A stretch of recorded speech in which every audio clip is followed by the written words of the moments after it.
ನೆಲದ ಮಾಲೀಕರಾಗಿರ್ತಕ್ಕಂಥ ನೆಲಮೂಲ ಸಂಸ್ಕೃತದಲ್ಲಿರ್ತಕ್ಕಂಥ ಪಂಚಾಯತ್ ಶಾಲೆಗಳ ಮಕ್ಕಳ ಮೀಸಲಾತಿ ಹೋರಾಟ ಶುರುವಾಗಿದ್ದು ಬೆಳಗಾವಿಯಿಂದ ಮಾಧ್ಯಮದಲ್ಲಿ ಗೊತ್ತಿರೋ ಹಾಗೆ ಡಿಸೆಂಬರ್ 7ನೇ ತಾರೀಕು 2017 ಇಸ್ವಿ 2013 ಇಸ್ವಿ ಬಹಳ ದೊಡ್ಡ ಪ್ರಮಾಣದ ಸುವರ್ಣ ವಿಧಾನಸೌಧಕ್ಕೆ ಮೊದಲ ಬಾರಿ ಮುತ್ತಿಗೆ ಹಾಕಿದ್ದು ತನ್ನ ಗಮನಕ್ಕೆ ಬಂದಿರತಕ್ಕಂಥದ್ದು.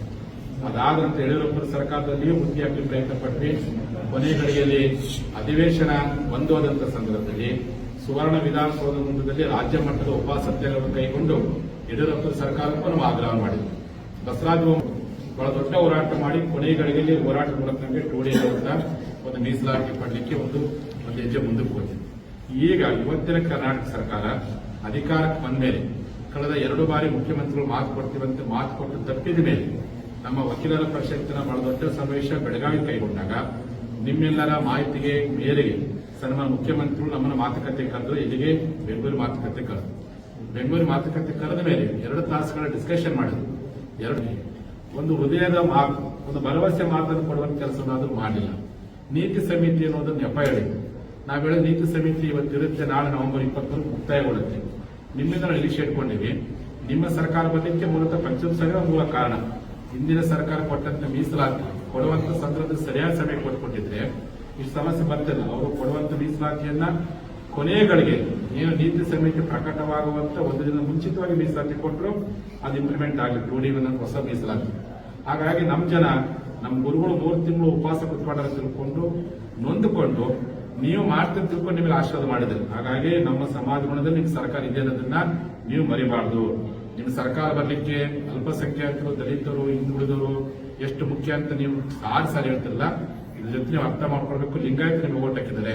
ಅದರಲ್ಲಿ ಬಹುಸಂಖ್ಯಾತ ಪಂಚಾಯತ್ ಶಾಲೆ ಮೀಸಲಾತಿ ಹೋರಾಟವು ನಿಮ್ಮ ಗೆಲುವಿನಲ್ಲಿ, ನಿಮ್ಮ ಅಧಿಕಾರದ ಪಾತ್ರದಲ್ಲಿ ಪ್ರಮುಖವಾದಂತಹ ಪಾತ್ರ ವಹಿಸಿರೋದನ್ನ ಸತ್ಯವನ್ನು ತಾವು ಮರೆಯಬಾರದು ಎನ್ನುವಂತ ಕಳಿಕೆಯ ಮಾತನ್ನು ಮುಖ್ಯಮಂತ್ರಿ ಅವತ್ತು ಹೇಳಿದ್ರು.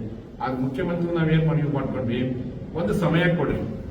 ಹಿಂಗೆ ಇದೇ ಮಾಧ್ಯಮದ ಗೊತ್ತಿರೋ ಹಾಗೆ ಬೆಳಗಾವಿಯಲ್ಲಿ ನಮ್ಮ ವಕೀಲರ ಪರಿಷತ್ತಿನ ಮುಂದಾಳತ್ವದಲ್ಲಿ ಲಕ್ಷಾಂತರ ಪಂಚಾಯತ್ ಶಾಲೆಗಳು ನಮ್ಮ ಸಮುದಾಯದ ರೈತರೊಂದಿಗೆ ಒಂದು ಬೃಹತ್ ಹೋರಾಟವನ್ನು ಮಾಡಬೇಕು ಅಂತ ತಿಳ್ಕೊಂಡು ನಾವು 10ನೇ ತಾರೀಕು ಡಿಸೆಂಬರ್ ತಿಂಗಳು ಮಂಗಳವಾರ ದಿವಸ ಬೆಳಗ್ಗೆ 10 ಗಂಟೆಗೆ ಮುತ್ತಿಗೆ ಹಾಕುವಂತ ಒಂದು ಕಠಿಣವಾಗಿರ್ತಕ್ಕಂಥ ನಿರ್ಧಾರವನ್ನ ನಾವೆಲ್ಲ ಕೈಗೊಳ್ಳಲಾಗಿದೆ.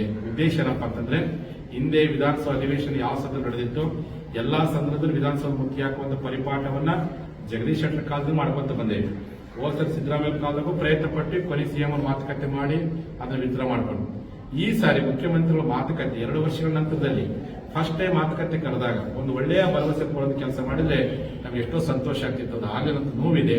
ಆ ನೋವು ಮತ್ತು ಆಕ್ರೋಶ ಆಗಿರ್ತಕ್ಕಂಥ ಅನ್ಯಾಯವನ್ನ ಸರಿಪಡಿಸಲಿಕ್ಕೋಸ್ಕರವಾಗೇ ವಿಧಾನಸೌಧಕ್ಕೆ ಮುತ್ತಿಗೆ ಹಾಕುವಂತ ಹೋರಾಟಕ್ಕೆ ಇವತ್ತು ರಾಜ್ಯಾದ್ಯಂತ ಸಮಾಜ ಬಾಂಧವರಿಗೆ ಕರೆ ಕೊಡಲಾಗಿದೆ. ಈಗಾಗಲೇ ಹುಬ್ಬಳ್ಳಿ ನಡೆದಿರ್ತಕ್ಕಂಥ ರಾಜ್ಯ ಕಾರ್ಯಕಾರಿಣಿ ಸಭೆಯಲ್ಲಿ ಈ ಬಗ್ಗೆ ತೀರ್ಮಾನ ಕೈಗೊಳ್ಳಲಾಗಿದೆ.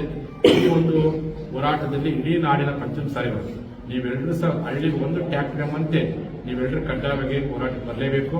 ಟ್ಯಾಕ್ಟರ್ ಇಲ್ಲದಂತ ನಿಮ್ಮ ವಾಹನಗಳ ಮೂಲಕವಾಗಿ ನೀವೆಲ್ಲರೂ ಸಹ ಹೆಚ್ಚಿನ ಸಂಖ್ಯೆಯಲ್ಲಿ ಹೋರಾಟಕ್ಕೆ ಬರಬೇಕು.